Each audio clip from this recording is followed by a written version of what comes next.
partis les mains vides pour le séjour éternel et quitter ces lieux arides sans une âme pour le ciel. Oui, faut-il que les mains vides je rencontre mon Sauveur, pendant que des cœurs avides cherchent un peu de bonheur. Jésus a sauvé mon âme de la mort. Je n'ai plus peur, mais ce que mon cœur éclate, c'est un don pour mon Sauveur.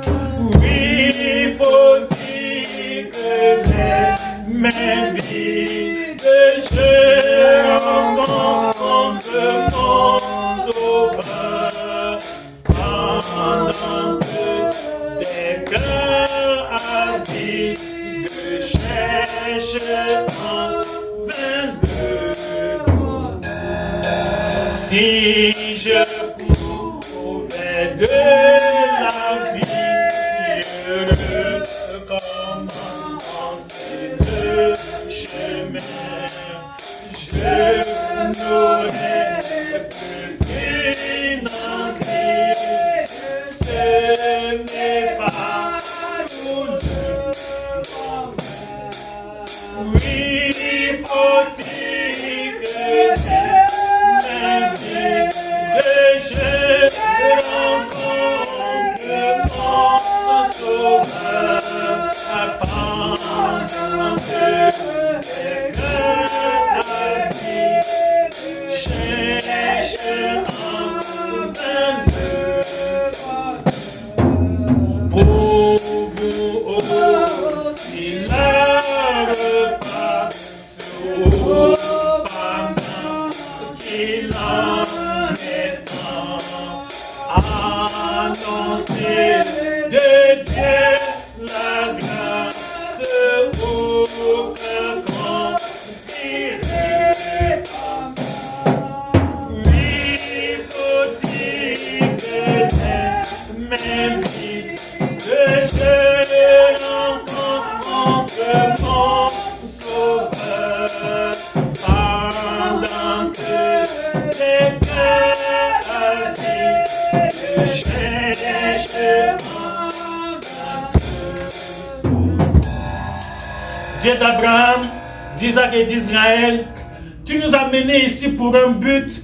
Ce n'est pas en vain, Seigneur, que tu as guidé nos pas en ce lieu. C'est parce que tu as préparé pour nous, Seigneur, une grâce spéciale. Tu as voulu nous bénir, tu as voulu nous visiter et nous te sommes reconnaissants parce que depuis le début de ce culte, nous sentons ta présence au milieu de nous. Maintenant, Seigneur, toi qui as donné un sens à notre vie, nous ne voulons pas être égoïstes, nous ne voulons pas garder cette grâce pour nous seuls, nous voulons être des instruments au travers desquels tu vas démontrer ta gloire dans notre génération. Nous voulons être ces semeurs qui vont annoncer la bonne nouvelle et par qui tu vas attirer beaucoup d'âmes dans ta maison. Père Saint et Dieu véritable, viens nous armer. Voici tes soldats rassemblés devant toi. Viens nous fortifier, viens nous solidifier, viens nous désaguerrir pour que nous allions en vainqueur dans la conquête des âmes. Seigneur, que nous allions en vainqueur dans l'évangélisation, dans la moisson. Oh Dieu, car la moisson est grande, mais il y a peu d'ouvriers. Beaucoup d'âmes encore autour de nous vivent sans Christ et sans espérance. Beaucoup d'hommes ne te connaissent pas. Seigneur, nous implorons ton secours. Arme-nous, fortifie-nous, édifie-nous, solidifie-nous, prépare-nous, guéris-nous pour que nous soyons des instruments, que nous soyons, Seigneur, oh Dieu des armées, ces personnes à travers qui, Seigneur, tu vas encore, oh Dieu, attirer beaucoup d'âmes dans ta maison, que chacun de nous soit un gagnant d'âmes, que nous soyons, Seigneur, ces gens qui vont porter du fruit et du fruit qui demeure au nom de Jésus qui nous avons prié. Amen. Amen.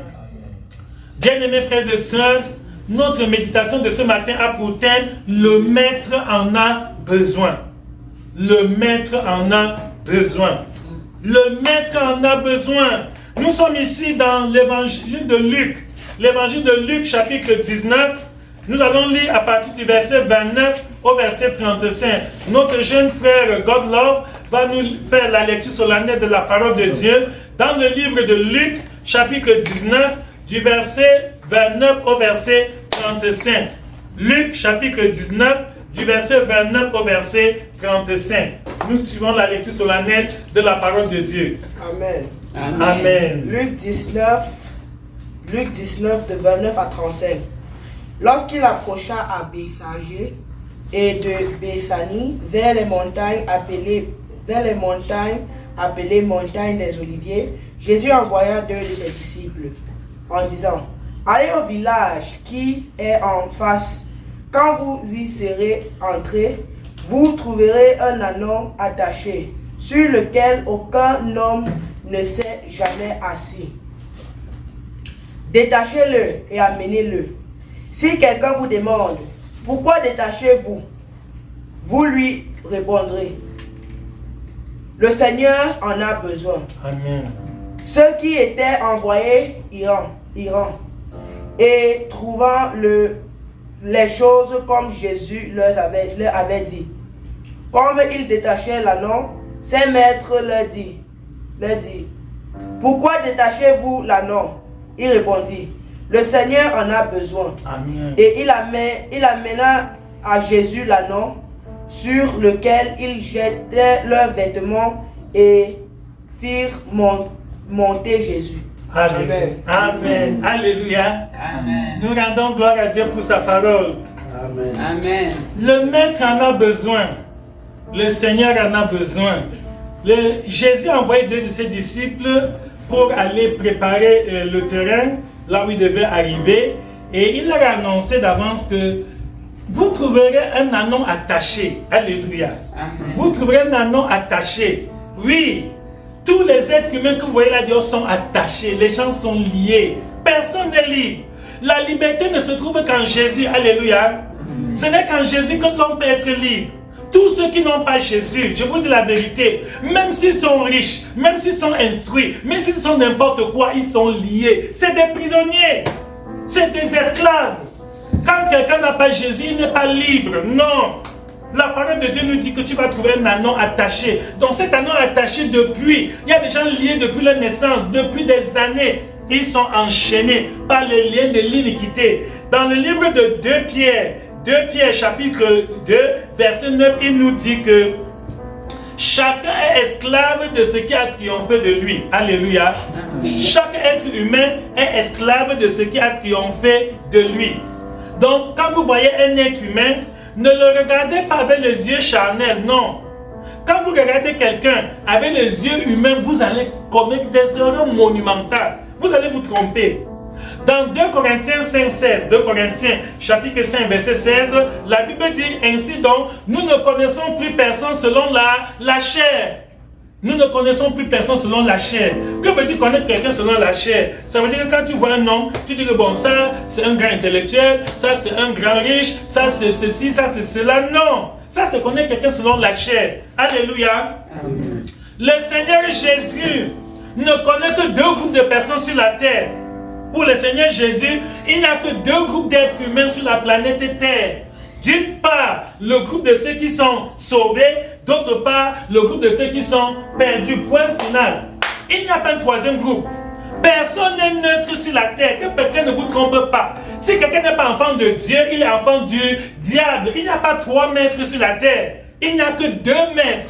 Il n'y a que Dieu et Satan. Tout le reste, ce sont des petites ruses qu'on fait pour un peu adoucir, arrondir les angles, dire que bon, ce n'est pas un païen en tant que tel, ce n'est pas ceci et cela. Mais le jour du jugement, quand Jésus viendra, il va enlever les élus au ciel, les autres ils vont en enfer. Il n'y aura pas un 3e groupe. Comme on va dire que non, ceux-là n'étaient pas chrétiens, mais ils n'étaient pas aussi enfants du diable. C'est pour ça qu'on les laisse au milieu. Il n'y aura pas de position médiane. Au jour de l'enlèvement, il n'y aura pas de position médiane. Il y aura les sauvés et les perdus. Bien-aimés, c'est ça qui doit nous préoccuper. C'est ça qui doit nous motiver pour l'évangélisation. Tu vas te demander que quand je vois mon collègue de service ici, est-ce qu'il est déjà sauvé ou pas? s'il n'est pas encore sauvé, même s'il a quoi, même s'il est quoi, tout ça devant Dieu n'a aucune valeur. C'est les choses de la terre. Un jour, nous allons laisser tout ça et partir. Donc, le plus grand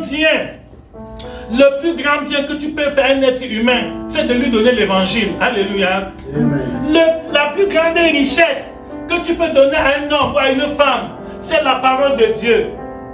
Je voudrais préciser. C'est vrai, tu peux donner des habits à quelqu'un. C'est bon, c'est utile. Mais un jour, l'habit là va se déchirer, ça va s'user, il va jeter. Tu peux donner des chaussures à quelqu'un, c'est bien. Il va porter ça pendant un certain nombre d'années, ça va s'user, il va jeter. Tu peux donner de l'argent à quelqu'un, c'est très bon, oui. Et il va utiliser cet argent, mais le jour où il va mourir, il ne prendra pas un rond, même pas un centime. Il va laisser tout ça et il va partir même vide. Il ne prendra rien. Mais si tu donnes Jésus à quelqu'un et il garde la foi, le jour où il va mourir, il partira avec cette grâce. Alléluia. Amen. Donc la plus grande richesse, c'est d'avoir une bonne relation personnelle avec Dieu. Si un homme a une bonne relation personnelle avec Dieu, je te dis la vérité, il est l'homme le plus riche du monde, il est l'homme le plus heureux du monde. Parce que Jésus a dit que c'est vrai à un homme de gagner le monde entier s'il perdait son âme.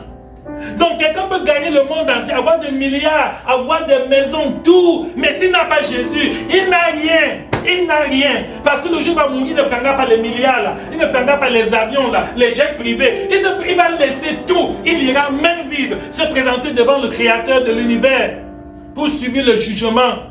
Donc mon frère et ma soeur, ayons les yeux spirituels. Voyons les gens comme Dieu les voit. Ne voyons plus les gens comme le monde les voit. Parce que le monde classifie les gens. Ceux-ci sont dans telle catégorie, l'autre dans telle catégorie. Ceux-ci sont dans telle classe. Ils ont ceci, ils n'ont pas cela, etc. Dieu ne voit pas tout ça.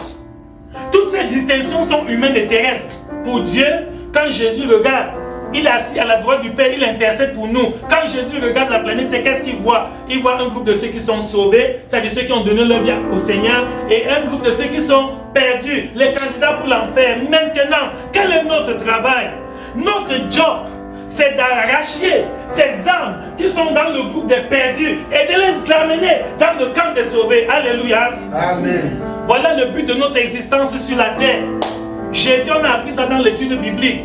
Normalement, quand quelqu'un donne sa vie au Seigneur, quand tu dis j'accepte Jésus comme mon Seigneur et Sauveur personnel, si c'est sincère, si tu as cru de tout ton cœur, tu es sauvé. Ton nom est écrit dans le livre de vie. Et normalement, tu n'as rien à faire sur la terre. Normalement, Dieu devait t'enlever au ciel à la même seconde où tu as cru. Alléluia. Parce que la Bible dit crois au Seigneur Jésus et tu seras sauvé. Donc quand tu crois en Jésus, tu es sauvé. Normalement, ta place est au paradis. Ce n'est plus ici-bas. Mais pourquoi Dieu te laisse encore sur la terre?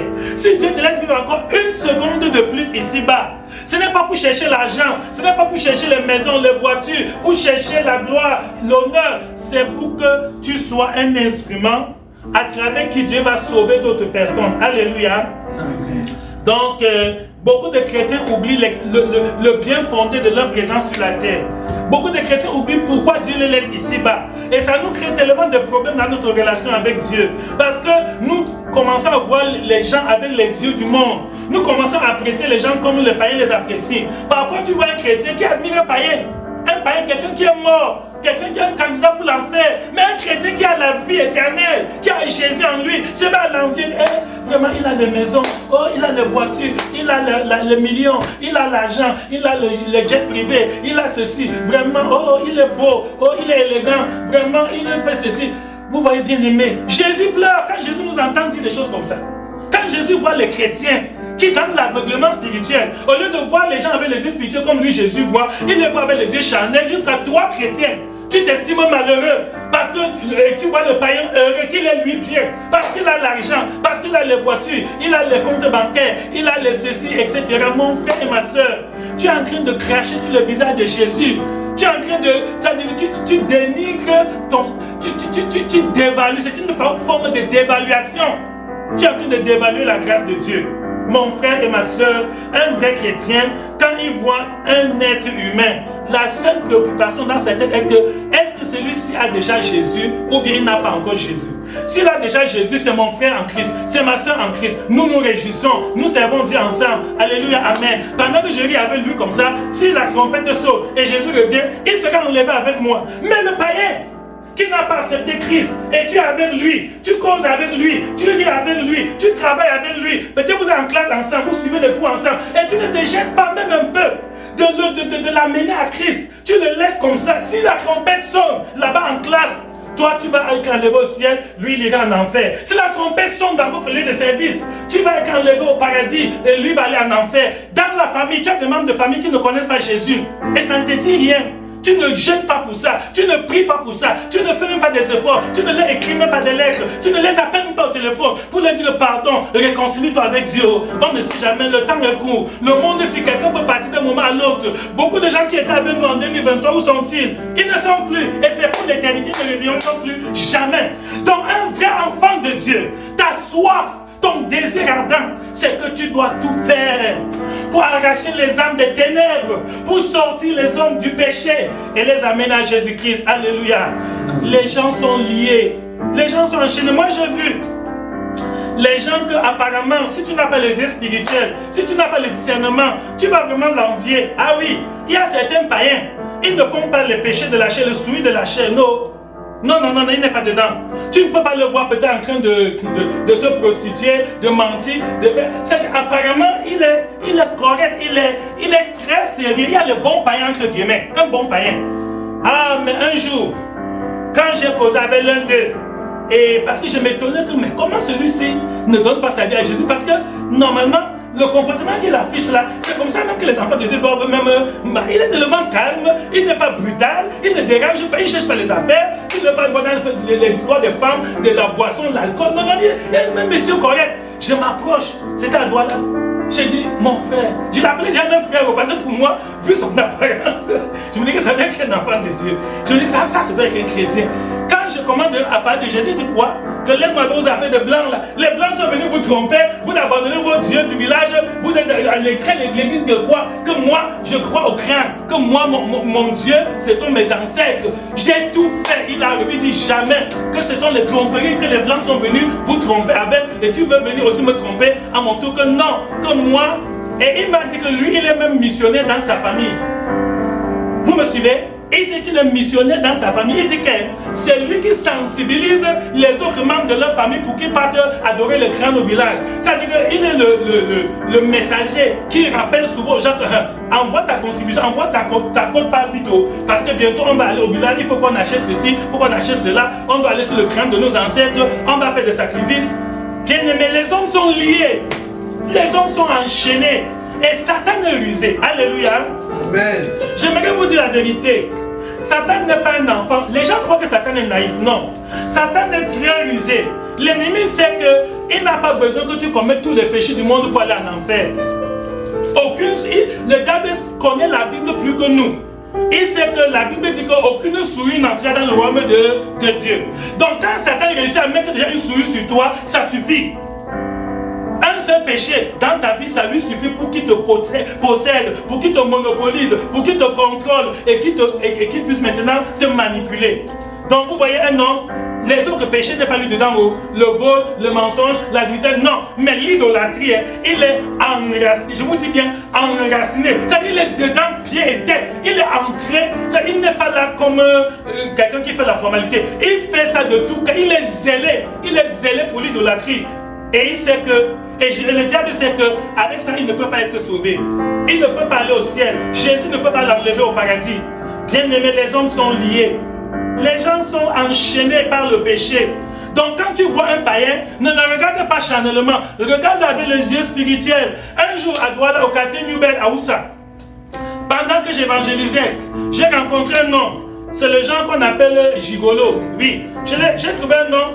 Et quand je voulais lui parler, on m'a appris que comme tu le vois là, il a abandonné sa femme, il a abandonné son foyer, il est venu habiter chez une prostituée là-bas au quartier New-Bed à Oussa.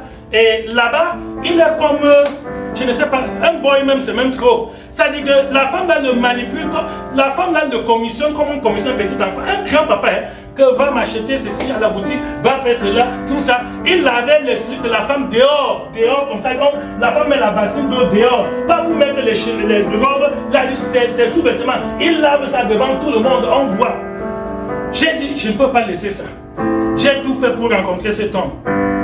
C'était en 1979. Jésus a lui donné la... J'ai prié, j'ai dit Seigneur, donne-moi la grâce. Je suis encore un enfant, mais je vais parler au papa. Parce que ce que je vois, c'est scandaleux. Tout le quartier se moque de lui. Les gens passent, on rit. Un grand monsieur qui abandonne sa femme et ses enfants, son foyer, il vient habiter chez une prostituée et il lave les sous-vêtements de la prostituée. Je suis allé parler à l'homme. Quand j'ai parlé de Jésus, de Dieu, tout fini, il m'a dit, monsieur, vous savez, j'ai dit non. Il me dit, si je meurs derrière la femme, c'est que je dors seulement. J'ai dit, hein? Il me dit que oui. Si moi, si je meurs derrière une femme, hein, c'est que je dors seulement. Donc lui, il est déjà noyé dans l'adultère. Pour lui, ce n'est même plus un mal. Il ne voit, il est devenu insensé. Il n'est plus une personne normale.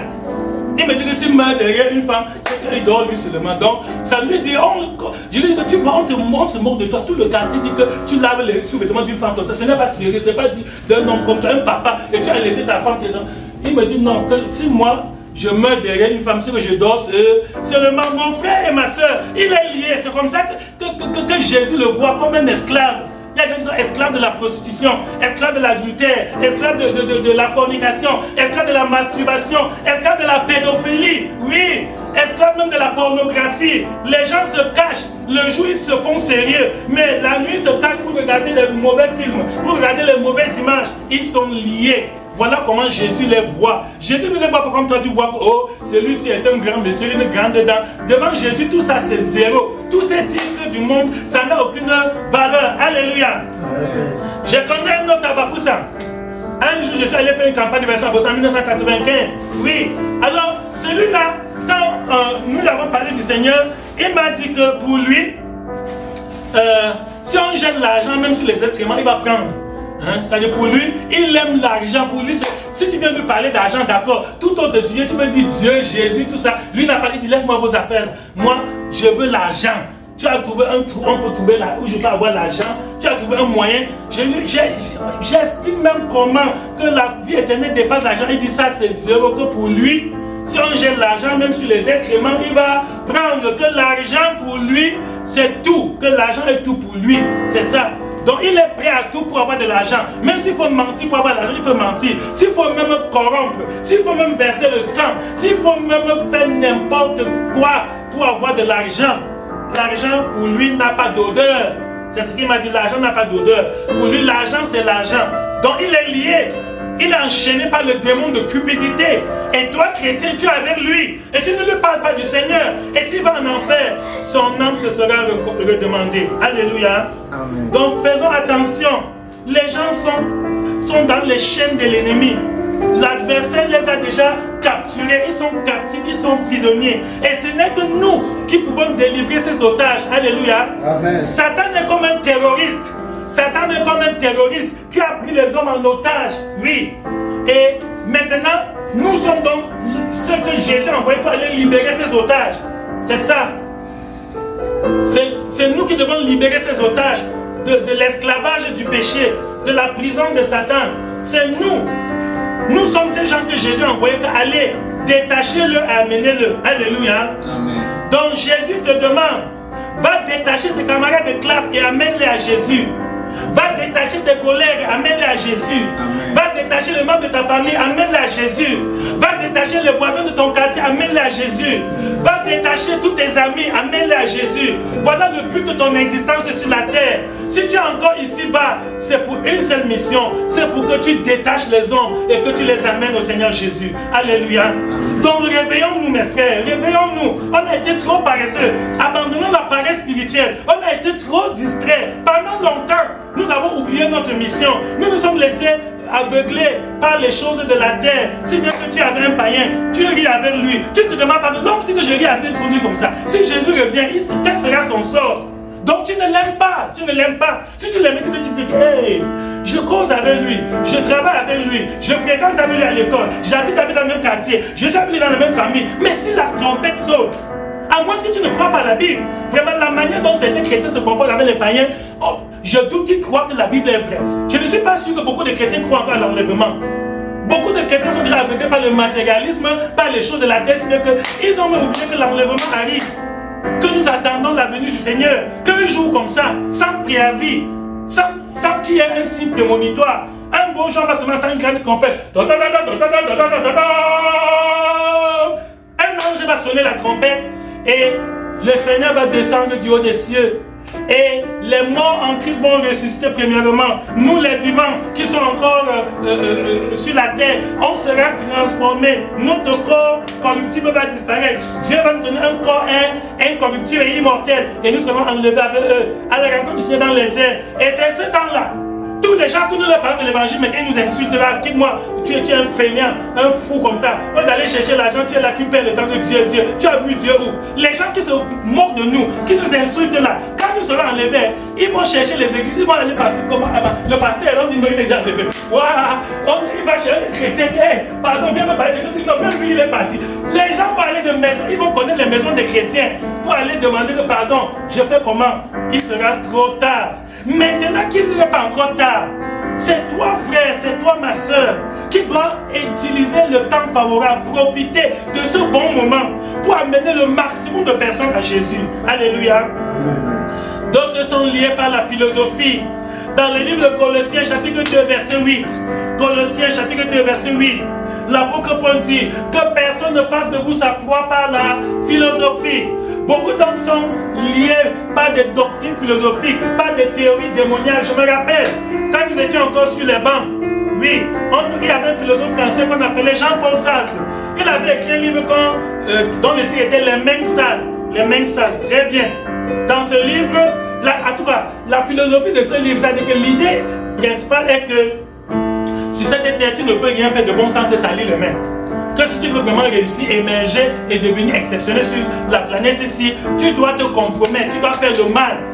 Donc, et il expliquait que tous les moyens sont bons, pourvu qu'ils soient efficaces, c'est ça. Et à l'école, mes amis, mes camarades me combattaient avec ce ancien, tu vois. Toi qui perds le temps ici tous les jours, que Dieu, quand on a appris aujourd'hui dans les mêmes salles, que tous les moyens sont bons, pourvu qu'ils soient efficaces. Donc, si je fais même quoi, l'essentiel c'est que j'arrive et que j'obtienne ce que je cherche. Et beaucoup de mes camarades ont grandi avec cette mentalité-là. Il y en a qui ont commis des gaffes. J'en connais même qu'on a mis en prison. Il y a un de nos anciens camarades qui est même mort en prison. C'est dernièrement un qui est en France qui m'en a parlé. Pourquoi? Parce qu'il a commis des choses terribles. Il voulait, pour lui, tous les moyens étaient bons, pourvu qu'ils soient efficaces. Voilà. Donc les gens sont liés. Satan a plus de qualité de chair. Satan a plus de qualité de corde pour enchaîner les hommes. Quand on était aussi en terminale, il y avait un livre qu'on appelait L'aventure ambiguë. Voilà. C'est Cheikh Amidou Khan qui a écrit ça. Qu'est-ce qu'il disait dans le livre? Il disait que l'Occident est possédé. Je vous en supplie, allez encore lire le livre là. Parce que quand moi, je lis ça, je me demande, mais comment? Est-ce que l'homme si même comprenait ce qu'il disait? Et il disait dans l'aventure ambiguë que l'Occident, c'était quand la Grande Royale des Dialobés se demandait est-ce qu'il faut qu'on laisse nos enfants aller à l'école des Blancs, à l'école nouvelle? Il y avait un tiraillement, il y avait des discussions au village. Les uns disaient que non, il faut que les enfants restent seulement après l'école coranique. D'autres disaient que non, il faut que les enfants aillent à l'école des Blancs, l'école nouvelle. Alors qu'est-ce que la Grande Royale a dit? Elle a dit que l'Occident est possédé et le monde est en train de s'occidentaliser. Suivez bien sa logique. Elle dit l'Occident est possédé et le monde est en train de s'occidentaliser. Qui veut vivre, qui veut demeurer soi-même doit se compromettre. Envoyons nos enfants à l'école des Blancs, même comme nous ne l'aimons pas, pour qu'ils apprennent à lier le bois au bois. Et c'est comme ça que le peuple de Dialobé envoie les enfants à l'école occidentale. Bien aimé, qu'est-ce que ça veut dire? Elle dit que l'Occident est possédé. Il y a un démon. L'Occident où nous sommes dedans là, il y a un démon dans la civilisation occidentale. Il y a un mauvais esprit. Satan, c'est dans 1 Jean chapitre 5 verset 19. 1 Jean chapitre 5 verset 19 dit que nous sommes de Dieu et le monde entier est sous la puissance du malin. Le monde entier est sous la puissance du diable. C'est Jésus qui le dit, c'est pas moi. Que nous sommes de Dieu et le monde entier est sous la puissance de Satan. Donc beaucoup de choses qu'on invente dans ce monde moderne aujourd'hui, c'est pour capturer les âmes des gens. C'est pour lier. Regardez les réseaux sociaux. Combien de choses que les enfants connaissaient quand ils sont déjà même à 25 ans, 30 ans. Même aujourd'hui, un bébé, je vous dis même de 10 ans, même de 8 ans, avec son téléphone, il peut tout. Donc le monde, l'Occident est possédé. Apparemment on vous donne de bonnes intentions que non, c'est pour faire ceci, pour faire cela. Mais derrière le système, il y a un esprit derrière le système. Il y a un démon, il y a Satan est le maître penseur. C'est lui qui est à l'œuvre et il injecte. Et après, le pourcentage devient peut-être 10%. Mais je vous dis vrai, les dégâts que les réseaux se sont causés sont plus grands que le profit qu'il y a dedans. Alléluia. Les dégâts que ça a fait sur toute une génération. Notre génération n'avait pas Internet. Nous, on a fini même l'école jusqu'à commencer à travailler. Le téléphone portable n'existait pas. Bien aimé, on n'avait pas certaines tentations. On ne connaissait pas certaines choses. On était préservé de certains vices. Mais aujourd'hui, le diable a trouvé un moyen très perfectionné, très subtil. Et il a mis à la portée de tout le monde. N'importe qui peut y avoir accès. C'est ça. Voilà comment Jésus voit ces choses que nous on admire, on voit, on s'émerveille vraiment, c'est la technologie, tout ça. Quand Jésus regarde, Jésus pleure. Parce que Jésus sait que derrière tout ça, il y a un objectif, perdre les âmes. Et beaucoup d'âmes sont perdues aujourd'hui. Parce qu'à cause du mauvais usage des réseaux sociaux, le mauvais usage est plus grand que le bon usage. Ceux qui en font un mauvais usage sont plus nombreux. Bien-aimés frères et sœurs, écoutez l'appel du berger, et c'est ses brebis en danger. Il les appelle avec amour, espérant toujours leur retour. Cherchons-les, savons-nous le prix d'une âme? Cherchons-les, le bon berger les réclame. Alléluia.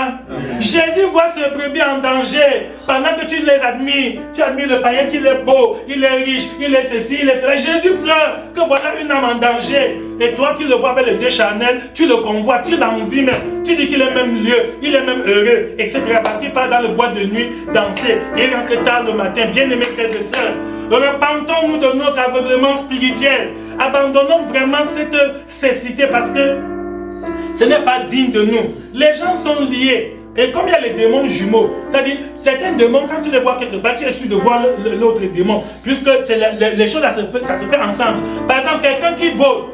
Un voleur doit mentir. Tu vois un voleur qui ne ment pas. C'est le démon du vol et le démon du mensonge. Ils marchent toujours ensemble des deux jumeaux. Ils marchent toujours en jumeaux entre guillemets. J'ai dit jumeaux. Ce n'est pas que c'est une femme qui les a couchés, mais c'est-à-dire que ce sont des péchés. Quand tu vois un voleur, dès que tu attrapes un enfant, qui a volé la viande de la mamie, dès que la maman dit hey, tu fais quoi là? Il dit non, j'ai arrangé seulement les assiettes, tu vois. Donc, alors qu'on a arrêté même la main dans le sang avec de la viande, parfois il a déjà mis à la bouche. Qu'est-ce qu'il fait? Il dit il ne peut pas avouer que j'ai volé, que j'ai mal fait. Non, il cherche un prétexte. Que j'étais seulement là, je passais seulement. Alors qu'il ne passait pas seulement, il a comme ça, il y a un morceau de poulet qu'il a déjà avalé, on a attrapé avec l'autre dans la bouche qui n'a pas encore. Donc, ce sont des démons jumeaux. Quelqu'un qui vole, soit celui qui ment. N'attends même pas le jour où tu vas voir le mensonge avant d'accepter. Ils sont liés, les gens sont liés. L'orgueil. Oh Seigneur, il y a des gens enchaînés par l'orgueil. Leur passe n'est que l'orgueil. Tu vois quelqu'un, il n'a même rien dans le poche, il n'a même pas un franc, mais d'abord il change sa démarche et il fait le gros dos. Et il ne salue pas n'importe qui, il ne parle pas n'importe qui, il se croit très important. Et le peu d'argent qu'il peut avoir, il dépense tout ça pour soigner son apparence. Il est très bien habillé. Sinon, quand tu le vois en route, tu crois que ça c'est un grand type. Tu crois que c'est quelqu'un qui habite même dans une villa, qui a des millions en banque, alors qu'il n'a rien. Il n'a rien. Il n'a même pas un rond. Il est en haut comme on dit en pidgin, il n'a rien ni cassé. Voilà lui le tout en haut comme ça. Mais à cause de l'orgueil, il est un sapeur. Oh, j'oublie le mot. C'est-à-dire, il est le roi de la sapologie. Oh là là. C'est-à-dire, tu le vois, si tu vois là où il habite, tu auras pitié de lui. Mais si tu ne connais pas ça, tu le vois qu'il a sapé les derniers modèles, les derniers coups. Aïe, aïe, aïe. Il est toujours sur internet pour chercher qu'est-ce qu'il y a encore comme nouvelle que je peux porter. Et c'est ça. Et il est un grand sapeur. Et on le filme. Hein? Il met sur les réseaux sociaux. Il met sur son statut. Il met sur Facebook. Et les gens l'admirent. Et il a des followers. Il a les gens qui le suivent. Il a beaucoup d'amis comme ça. Plein. ne sachant pas que c'est un tonneau vide. Vous savez que les tonneaux vides font beaucoup de bruit. Quand tu cognes un tonneau vide, ça fait bang. Alors que quand tu cognes un tonneau qui est rempli, ça ne peut pas faire de bruit. C'est ça. Donc l'orgueil, il y a des gens qui vont mourir à cause de l'orgueil. Ce n'est que ça. Quand on a parlé mon nom, tu es qui? Vraiment, on va voir. Alors qu'il a fait quoi sur ton nom? Ton nom est toujours entre tes mains. Il dit qu'il a salué ton nom. Montre-moi ton nom. Là où ça sont des banalités. Le diable connaît distraire les hommes. Il y en a qui bagarrent pour ça. Il a salué mon nom. On va voir. Il va me montrer. Je vais lui montrer. Etc. Alors que ton nom est entre tes mains. Rien n'a fait ton nom. Même s'il a salué ta réputation, c'est zéro. La réputation va te donner quoi avant? Est-ce qu'on mange la réputation? La réputation t'a fait quoi depuis des années? Vous voyez? Donc pour vous engueuler, pour vous entretenir, pour rien.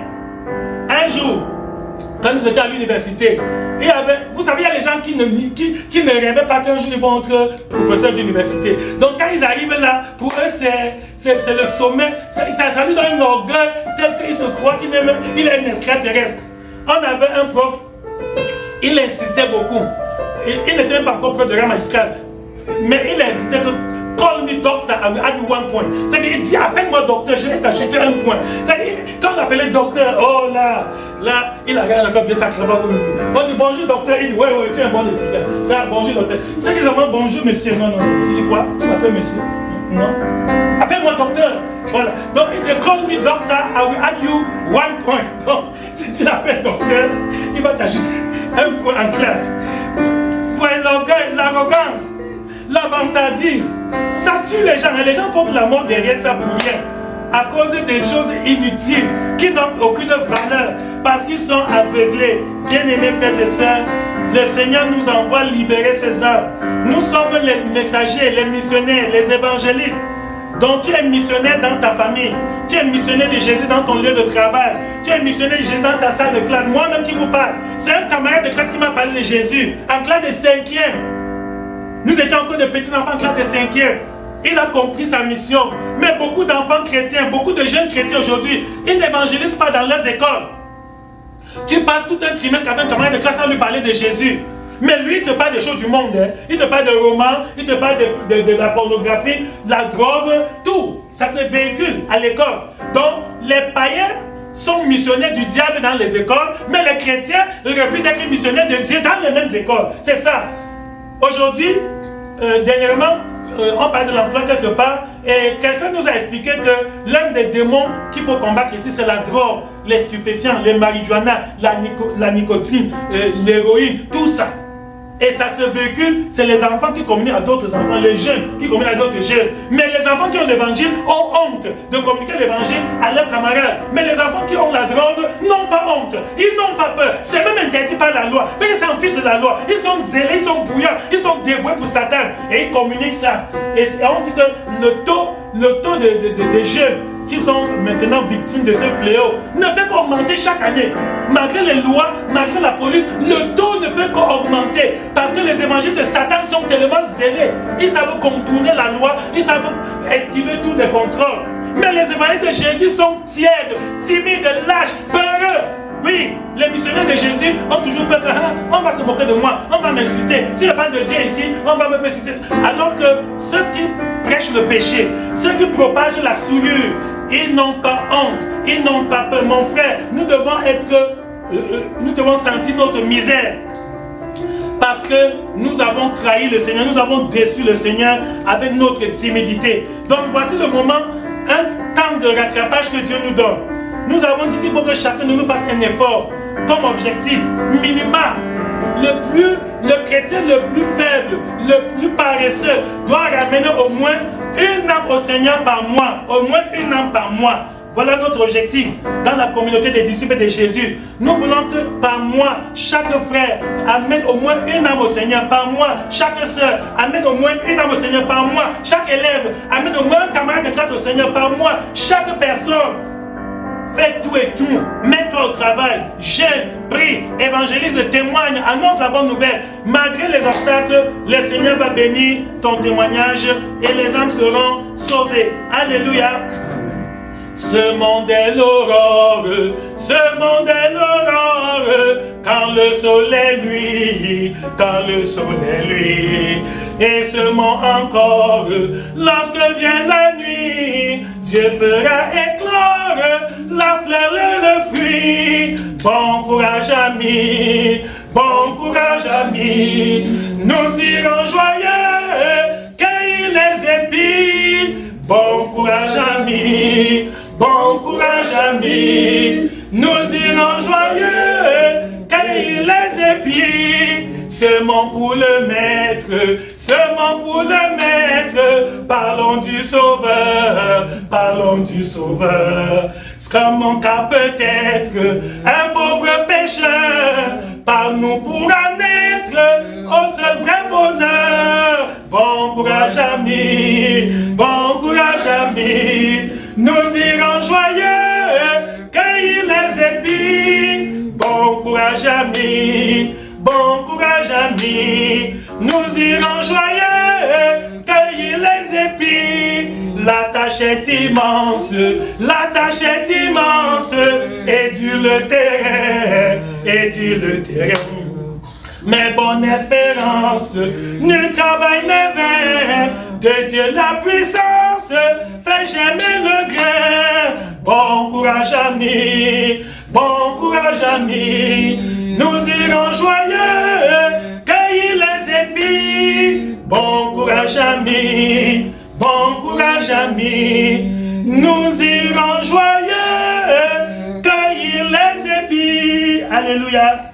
Bien-aimés, prenons courage pour évangéliser. Prenons courage pour parler de Dieu aux hommes. Nous ne sommes pas sur la terre pour perdre le temps. Nous ne sommes pas sur la terre pour chercher l'argent. Nous ne sommes pas sur la terre pour chercher les diplômes. Même l'école que nous partons là, pour nous les chrétiens, nous partons à l'école pourquoi? Avec la vision évangélique. Alléluia. Un chrétien va s'instruire pour avoir tous les diplômes du monde, afin qu'à la fin, il peut dire aux païens que accepte Jésus. Tu vois, tu te vantes que tu n'aimes pas Jésus parce que tu as tes diplômes. Même moi, j'ai le même diplôme et moi, je sais Jésus. Donc, tu n'as pas sujet de t'enorgueillir. Viens au Seigneur. Même l'argent, nous cherchons l'argent pourquoi? Parce que ça va servir pour nos besoins personnels et pour les besoins de l'œuvre de Dieu et pour fermer la bouche aux incrédules. Pour montrer aux incrédules, vous vantez que vous ne voulez pas travailler, vous avez l'argent. Voilà, Dieu m'a donné l'argent plus que toi. Donc, tu ne... Alléluia. Je connais un homme. C'était un papa. Quand on venait de croire, lui parlait pidgin. Donc lui, quand il partait témoigner, il n'avait pas beaucoup de choses à dire. Non, il avait seulement quelques mots qu'il dit. Il dit, my frère, il dit, mon ami, que voilà, telle personne a cru. Et telle a cru, mais oui, vous avez dit, toi tu es qui pour ne pas croire? Ça il montre que telle grande personne qui a tel niveau intellectuel a cru à Jésus. Telle personne qui a tel argent comme ça a donné sa vie à Jésus. Mais toi tu es vraiment qui pour ne pas donner? Donc il dit, who be you? Who be you? Qui es-tu pour ne pas accepter l'évangile? C'était un pidgin, alléluia. Et c'est comme ça qu'il a amené les gens dans l'église. Hein. Parfois, nous, je vous dis la vérité, nous là, dans la parole, on dit que non, il faut que j'apprenne d'abord tous les versets avant de l'évangile. Tu n'as pas besoin de connaître toute la Bible évangélique. Non, va dire ce que Dieu a fait pour toi. Que j'étais malade, Jésus m'a guéri. J'étais un fumeur, Jésus m'a sauvé. J'étais un prostitué, Jésus m'a délivré. Ça suffit. La femme samaritaine a cru le même jour, elle a évangélisé le même jour. Elle n'a même pas fait un jour, 2 jours dans la foi. Dès qu'elle a rencontré Jésus au bord du puits, elle a dit comment? Voici ce que j'ai cherché depuis longtemps. Que s'il me donne de l'eau et je bois, je n'aurai plus soif pour venir encore puiser l'eau. Elle est rentrée, elle a même laissé la cruche d'eau. Elle a couru en but aux gens que venez voir un homme, il m'a dit tout ce que j'ai fait. Alléluia. Voilà l'évangélisation. Donc même un petit enfant peut témoigner. Tu n'as pas besoin de connaître toute la Bible. Tu n'as pas besoin d'avoir un grand niveau intellectuel. Tu n'as pas besoin.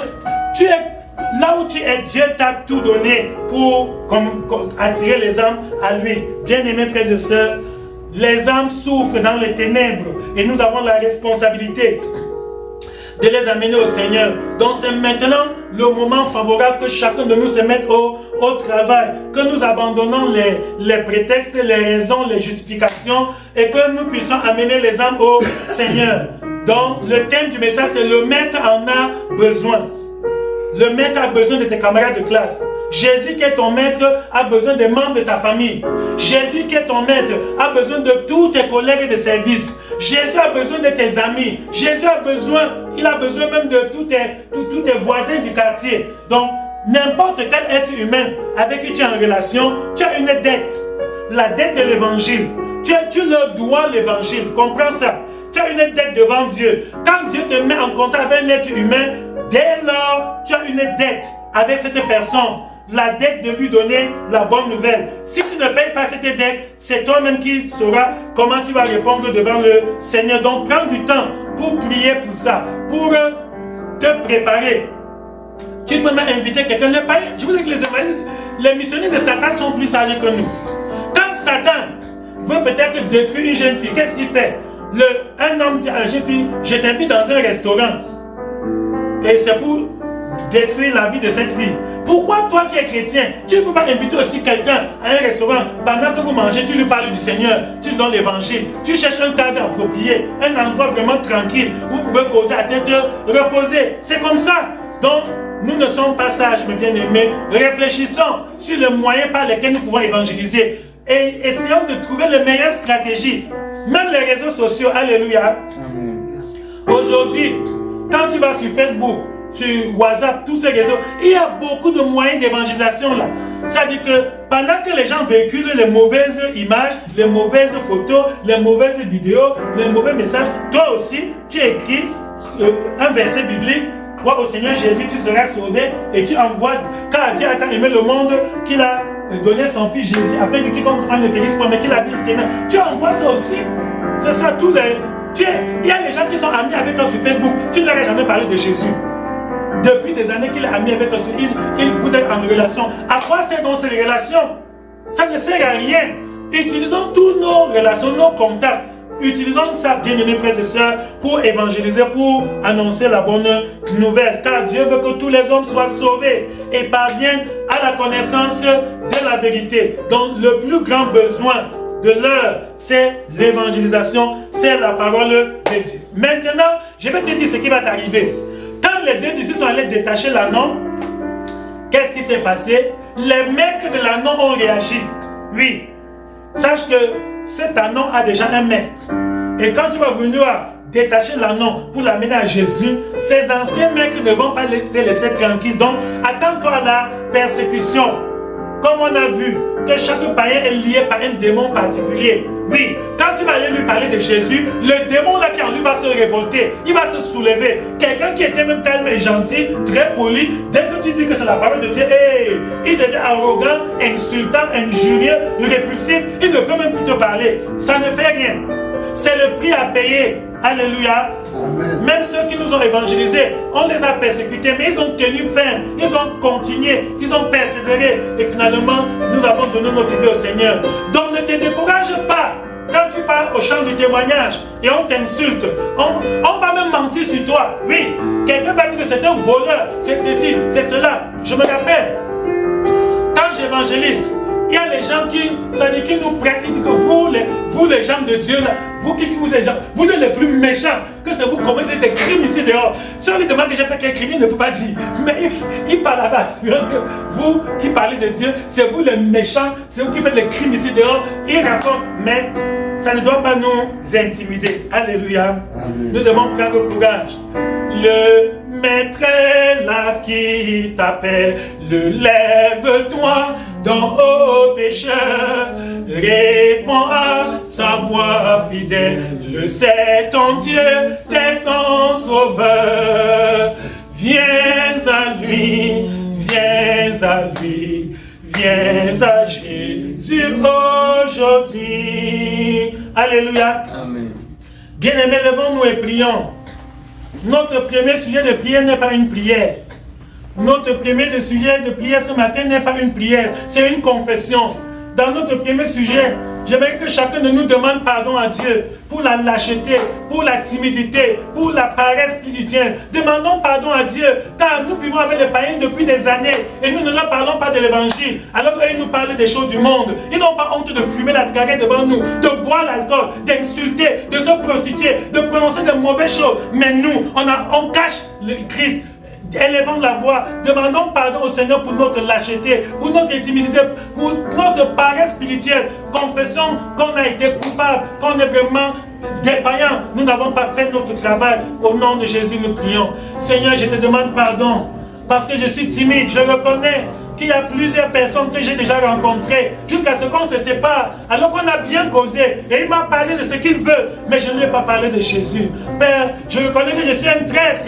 J'étais trahi dans plusieurs milieux. J'étais trahi dans plusieurs de mes relations. J'ai eu honte de toi devant les hommes. Et tu as dit que celui qui a honte de toi devant les hommes, tu auras honte de lui devant ton Père et ses anges. Seigneur, je ne voudrais pas atteindre ce jour-là où tu auras honte de moi. Je me repens, je demande pardon, Seigneur. Aie pitié de moi. Lave-moi dans le sang de l'agneau. Purifie-moi, Seigneur. Délivre-moi, mon Père, afin que désormais, je devienne un instrument pour le salut des âmes. Que je sois un témoin de Christ, au nom de Jésus. Pardonne ma lâcheté. Plusieurs fois, le Saint-Esprit me dit, parle à celui-ci. Je dis non, je vais parler après. Et après, là, ne vient pas. Je suis victime de la procrastination. Je ne vais que remettre à demain. Je ne vais que remettre à demain. Et le temps passe. Et les âmes meurent. Oh Dieu, pardonne-moi. Je ne suis pas digne d'être appelé ton enfant. Parce que j'ai été lâche, j'ai été peureux. Seigneur, pardonne. Je ne le recommencerai plus. Au nom de Jésus-Christ. Amen.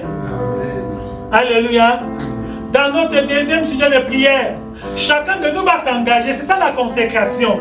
Chacun de nous va s'engager que Seigneur, je te consacre ma vie. À partir d'aujourd'hui, je vais être un évangéliste, un missionnaire, un témoin de Christ. Je vais être un instrument par qui tu vas passer pour sauver les âmes dans ma génération. Je m'engage, Seigneur, à utiliser tous mes talents, tous mes dons, toutes mes attitudes, toutes mes relations, toutes mes connaissances. Tout ce qui est à moi doit être un outil d'évangélisation. Toute ma vie doit être évangélique. Bien-aimé, prenons cet engagement devant Dieu. Que Seigneur, mon travail va être évangélique, mes études vont être évangéliques, mon foyer va être évangélique, ma famille va être évangélique, ma voiture, toute ma vie doit être un moyen d'évangélisation. Au nom de Jésus, prenons cet engagement.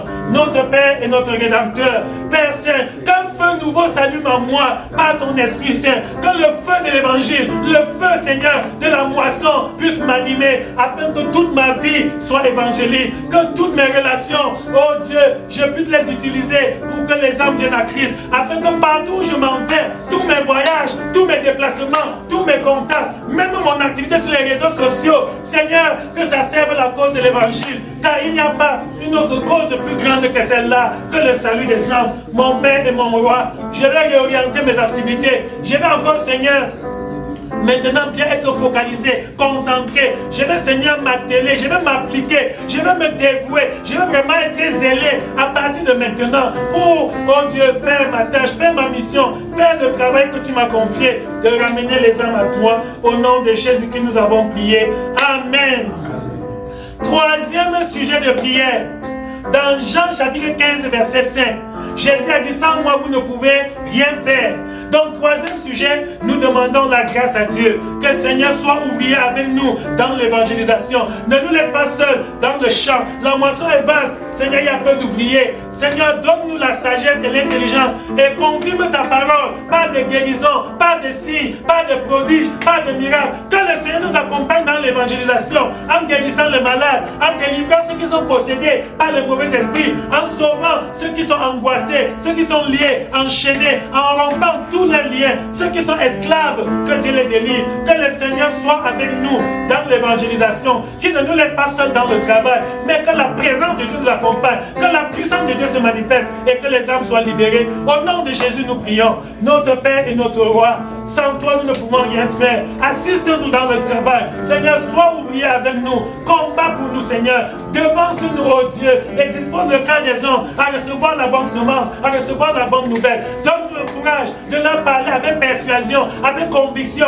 avec zèle et détermination. Au nom de Jésus. Seigneur, bénis notre témoignage. Bénis, Seigneur, nos paroles et fais que les âmes soient sauvées. Confirme ta parole, Seigneur, par des guérisons des malades, par la délivrance des possédés. Confirme ta parole par des miracles, par des signes, par des prodiges. Prouve ta présence, Seigneur, oh Dieu, au milieu de nous, afin que beaucoup d'âmes soient sauvées en sortant des ténèbres pour venir dans ton admirable lumière.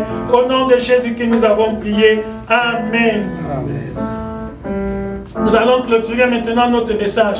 Dois-je partir les mains vides vers le séjour éternel et quitter ces lieux arides sans une âme pour le ciel? Oui, faut-il que les mains vides je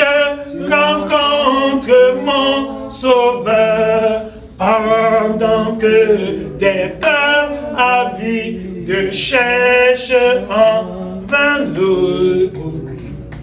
Merci Seigneur parce que tu nous as délivrés ce matin. Tu nous as libérés de la peur, de la honte.